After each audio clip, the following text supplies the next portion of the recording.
Fala pessoal do Área Militar, mais um vídeo aqui para vocês. Hoje eu quero trazer uma notícia muito importante sobre um relatório feito pelo Área Militar sobre esses dias anteriores no conflito no leste europeu, na Ucrânia. Claro que tivemos também notícias muito importantes, como está aqui no site do areamilitaroff.com, porém, como o relatório ele é muito extenso, vou comentar somente sobre ele, que é uma notícia clara e importante para ficarmos a par realmente do que aconteceu e qual o próximo cenário provável que está por vir na Ucrânia. Temos aqui o nosso site, o relatório da guerra. Rússia destrói ao menos 25 foguetes HIMARS e Ucrânia destrói bases russas. Temos outras notícias também, como Polônia inaugura canal de navegação contornando a Rússia. E o que isso significa para a Polônia? Isso é extremamente importante como uma alternativa de via marítima de navegação, que acaba tirando a autorização a uma burocracia por parte da Rússia. Mas isso vocês podem aprofundar e ler aqui a notícia. E também a usina nuclear de Zaporizhzhia, que foi conectada novamente à rede elétrica da Ucrânia. Vamos então para a notícia. Relatório da guerra. Rússia destrói ao menos 25 foguetes HIMARS e Ucrânia destrói bases russas. A Ucrânia, ela considera que a Rússia esteja preparando uma rota de fuga na região de Mykolaiv. Porque existem ali algumas concentrações de tropas, outras já se apoderando de vias ferroviárias de escoamento, não que na intenção de fazer uma logística para outros cantos, mas sim retornar para a Península ao Sul, a Crimeia. Isso vamos verificar mais à frente. O que pode ser um indício que Kherson pode sofrer a qualquer momento ali uma contraofensiva de grande peso por parte da Ucrânia. E a Rússia está sabendo disso, então ela está recuando. Mas isso a gente não pode afirmar nada. Infelizmente é o tempo que dirá. Então vamos lá. O cruzamento de informações, aqui feito pelo Área Militar, e relatos de evidências são essenciais para determinar as veracidades das informações, ainda no atual conflito em que a guerra de informação ela está sendo muito bem empregada pelos dois lados, pela Rússia e pela Ucrânia. Ou seja, pelo cansaço e pela distração do ambiente externo, a guerra ela vai tomando formas variadas. Então, o Ministério das Relações Exteriores da Ucrânia ele emite, junto com a defesa da Ucrânia, diversos relatos durante o dia e um relato oficial. Ontem, um dos relatos foi que 180 militares da Rússia foram mortos em Kherson em uma contraofensiva das Forças Armadas da Ucrânia em um determinado prédio de infraestrutura na região, onde havia uma concentração de tropas e também de equipamentos militares. Atualmente, o conflito já é no seu 206 dias de conflito, contando com ontem, dia 17 de setembro, e parece que não há nenhum sinal de cessar-fogo entre as partes. Até o Dmytro Kuleba, o ministro das Relações Exteriores da Ucrânia, ele emitiu que a Ucrânia ela precisa de mais equipamentos para enfrentar a Rússia, e entre eles foguetes de longo alcance, como eles vêm sempre apertando pressionando aquela tecla, não, precisamos disso para conter determinado avanço da Rússia, aí sim que vamos conseguir um ganho de terreno muito sólido que vai impedir com que haja um retorno das tropas russas. Enfim, são as informações do lado ucraniano e são equipamentos muito úteis, no caso os mísseis de longo alcance, e também ele solicita o quê? Blindados Leopard e veículos de combate Marder, enquanto a Alemanha fornece veículos blindados Dingo. Ou seja, ele realmente cutucou aí a Alemanha, né? fica sempre atacando, falando que a Alemanha está em cima do muro, porque ela recebe grande parte investimentos, recursos energéticos da Rússia, e a Ucrânia, infelizmente, ela vem de uma certa maneira buscando sempre atritos, pressionando, colocando a Alemanha na parede, e ela não precisa disso. A Alemanha não precisa, ela não é obrigada a ajudar a Ucrânia, assim como os Estados Unidos e assim como a Ucrânia de receber equipamentos. Ela não é obrigada. Porém, isso mostra uma grande dificuldade nas relações que a Ucrânia está tendo nesse momento com alguns membros da OTAN, entre eles a Alemanha, por exemplo, e também a Turquia. Então, até o ministro ele criticou a atuação da Alemanha e com um tom agressivo, como se fosse a autoridade central, questionou o chanceler alemão Olaf Scholz. Qual é o problema? Onde os equipamentos estão? Por que não conseguimos o que precisamos e o que a Alemanha tem? Tenho a impressão de que existe um muro armado em Berlim. Acho que é hora do chanceler, que é Olaf Scholz, derrubar esse muro. Em referência a toda a questão da União Soviética, que era do Muro de Berlim em 91, enfim. Ele realmente cutucou ali, isso não é nada bom para as relações. E para piorar ali aquela questão da Alemanha e com a Ucrânia, até o ministro das Relações Exteriores da Polônia também cutucou a Alemanha de uma forma desnecessária. Enfim. Então, muito do posicionamento político diplomático da Alemanha se deve à dependência, como havia dito, das questões energéticas, gás, petróleo, que vem da Rússia, principalmente pelo Nord Stream 1. E isso acaba deixando a Alemanha um pouco em cima do muro, mesmo já tendo fornecido equipamentos aos ucranianos e também se colocado à frente como de forma oposta ao conflito em andamento da Rússia. Já nos Estados Unidos, Joe Biden, respondendo a alguns questionamentos acerca de posições de ameaça nuclear por parte da Rússia, disse que essas questões realmente terão consequências. Putin e seu regime se tornarão os maiores párias do mundo do que nunca, ou seja, o maior inimigo a ser combatido e a sofrer as mais penalidades possíveis sem temporalidade. E dependendo da escala do que eles fazem, a resposta será determinada. Foi realmente um tom muito mais agressivo de Biden. Então vamos lá. E de acordo com o Estado-Maior Conjunto da Ucrânia, na região de Kherson, acredita-se que os russos estão se preparando para suas rotas de fuga. Há travessias e vagões específicos já posicionados para a retirada. Muito provavelmente se deve à concentração de infantaria mecanizada da Ucrânia, cavalaria, artilheiros, força aérea em peso na região de Mykolaiv, Kryvyi. Lembra daquele corredor que a gente veio trabalhando nos últimos dias aqui, uma grande concentração da Ucrânia, que ali é uma panela de pressão, a qualquer momento pode explodir. Então, novamente, trazendo aqui à tona, temos aqui o corredor em verde, corredor Mykolaiv-Kryvyi, até a região de Kryvyi, Mykolaiv, e aqui temos as brigadas, temos o posicionamento de unidades da Ucrânia, que eu coloquei de tonalidade azul. E aqui parece que há um recuo nessa faixa aqui, mais vermelha forte, da Rússia, que está se evadindo região sul, na península ao sul, na Crimeia. E já na região de Molotchny Liman, no distrito de Melitopol, na região de Zaporísia, as forças armadas da Ucrânia destruíram uma base militar russa e unidades de artilharia e unidades das forças navais mataram cerca de 33 russos, destruíram 10 blindados, 9 sistemas de artilharia e um armazém com munições ainda inespecífico como resultado de ataques de fogo entre os dias 10 e 16 de setembro.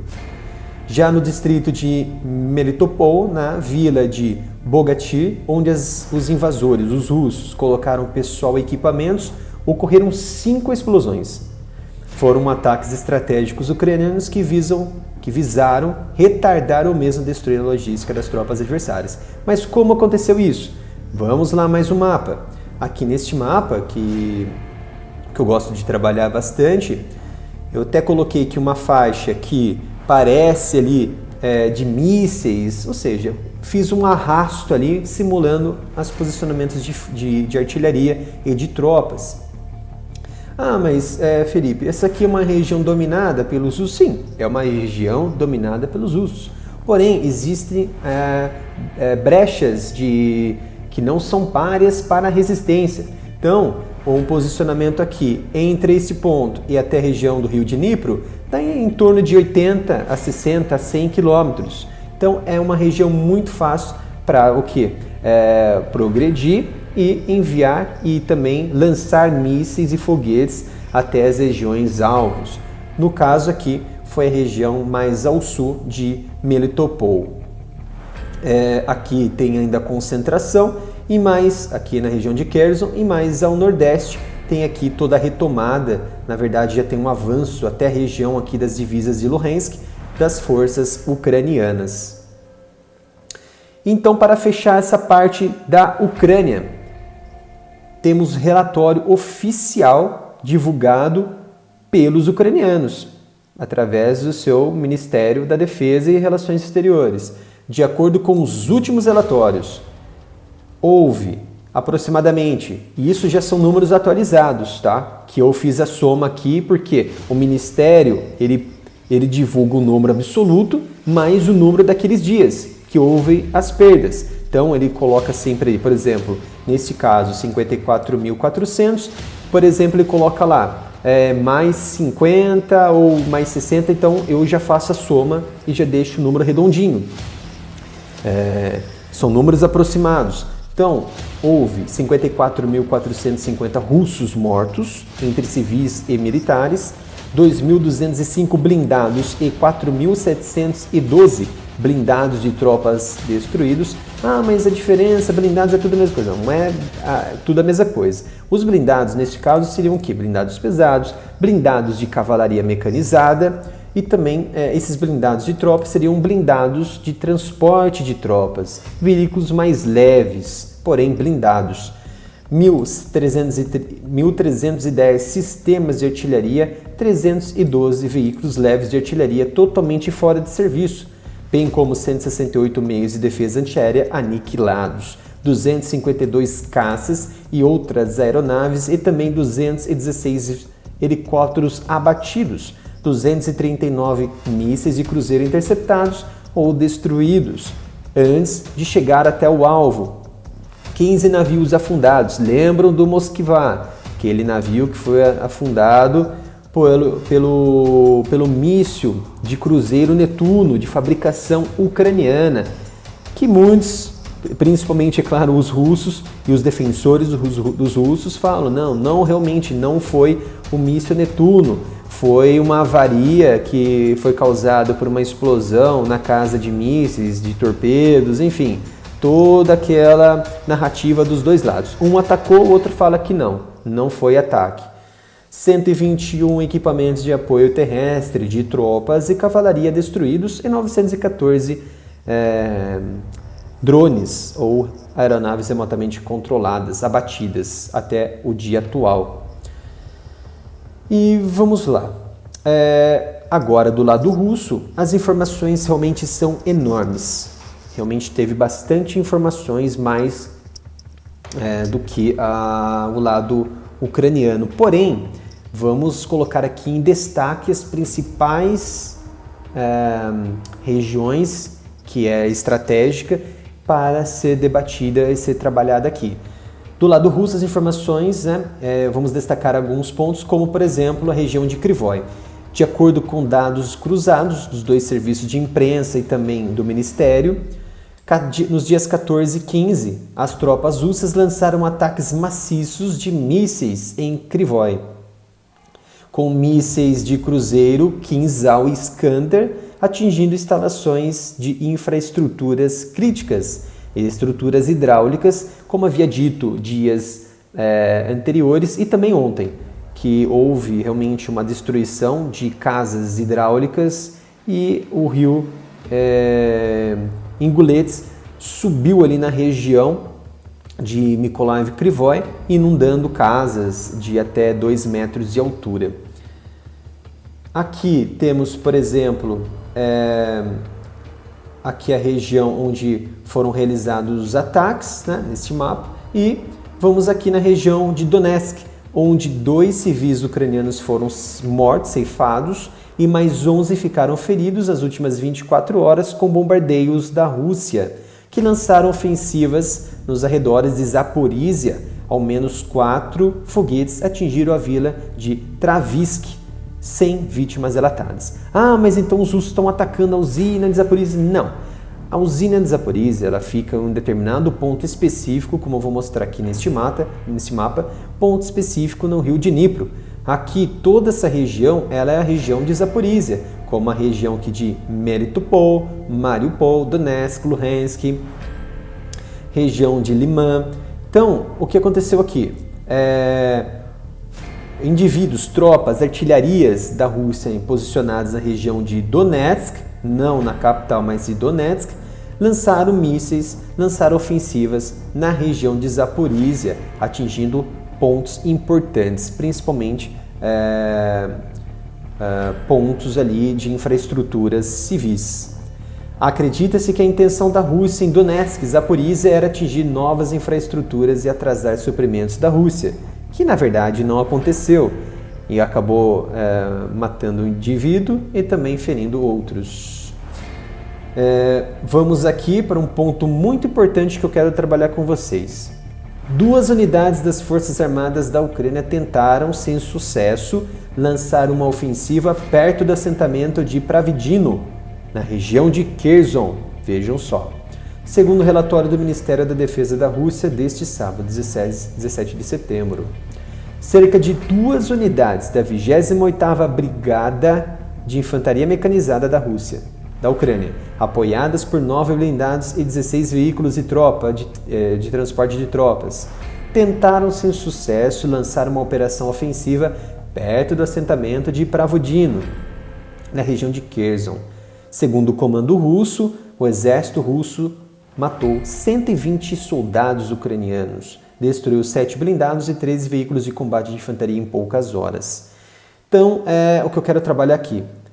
Essa região de Kherson, esse é o corredor de Mykolaiv Krivoy, as brigadas de infantaria mecanizada estavam aqui. Ah, mas o que é esse símbolo? Para vocês se habituarem, esse símbolo, ele significa o quê? Infantaria mecanizada. Na Rússia, na Ucrânia. Em outros países pode ser que mude de alguma forma. Nesse momento, aqui representa a infantaria mecanizada, onde houve, que eu coloquei aqui no mapa, houve essa tentativa de avanço sobre Kherson, de infraestruturas, e também com esses blindados e também com a infantaria mecanizada, artilheiros, foi interrompido pelo ataque da Rússia, matando ali ao menos 120 soldados ucranianos. E aqui, para fechar, as defesas aéreas russas também derrubaram 8 veículos aéreos não tripulados ucranianos e interceptaram 25 foguetes Vilka e HIMARS nas últimas 24 horas em Kakhovka e Kherson.